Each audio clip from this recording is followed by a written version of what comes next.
Hi, Salamander Ken here with another little top tips video. On this time I want to look at what to do if your pump's making a noise a little bit out of the ordinary.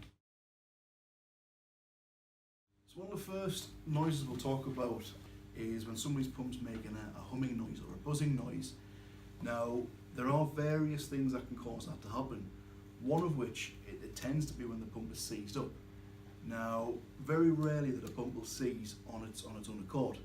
One of the major contributing factors for a pump seizing is high temperature water. Now Salamander always recommend that the water temperature is no higher than 65 degrees in the hot water cylinder. Any higher than 65 degrees and it can start to damage some of the components like shaft seals, impellers, things like that. And the shaft seals can stick together with high temperature. That stops the motor from turning, which causes a high-pitched or a buzzing noise. Similarly to that, we get aeration in a pump. Now aeration happens for many reasons. Some of those being either no flange fitted when there needs to be a flange, or pumps not having their own dedicated feeds. Now what can happen is you drag air through a pump, and again that can damage shaft seals, and that can cause those seals to stick together. That in turn will again cause the pump to seize. So we always make sure you read the instructions and make sure where there's a flange fitted, you need to fit a flange. The second couple of noises that we look at is a gravelly noise, which can sometimes turn into a grinding noise. So gravelly noise in the pump, it sounds as if there's gravel in one end of the pump. What can cause that is severe aeration. Air is an absolute killer to pumps. So what we need to make sure is no air gets dragged through into the pump. Now the easiest way of doing that is to fit a Salamander S flange. Flanges, they allow water to come through a central point on a dip tube, which is then split and it takes an anti-aerated feed of water directly into the pump. The top connection on most of the flanges gets used then as the vent pipe and anything that's not pumped. These will stop severe air being drawn into the pump, which will stop damage occurring. Now when damage does occur, that gravelly noise can then turn into a bit of a grinding noise. That grinding noise tends to be when it's gone a little bit too far and the impellers have become damaged on the pump.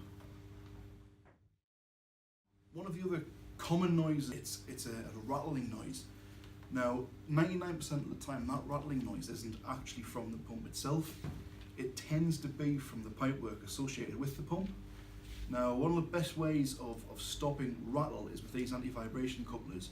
We always ask that the anti-vibration couplers are kept nice and straight. We don't advise bending them more than about 35 degrees. Now, once you get that anti-vibration coupler connected to your copper pipe or your plastic pipe, make sure they're well clipped and clip them to something good and strong. So clip them into a brickwork wall, into the timber on a stud wall, something like that. And that just means that you're not transferring any of that vibration noise from the pump into the pipework.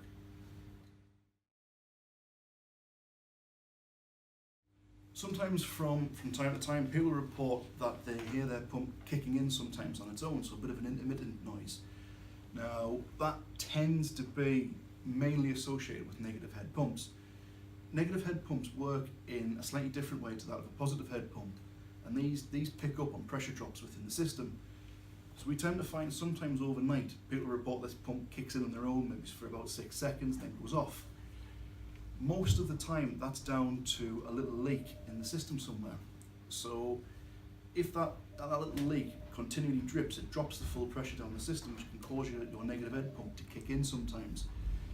The easiest way to see if it is a pump issue or a system issue, just before you go to bed, isolate the 4 hoses on the pump at the isolation points and leave it overnight. If it doesn't kick in overnight, the chances are you've got a little bit of a leak somewhere in the system which is causing that pump to kick in from time to time.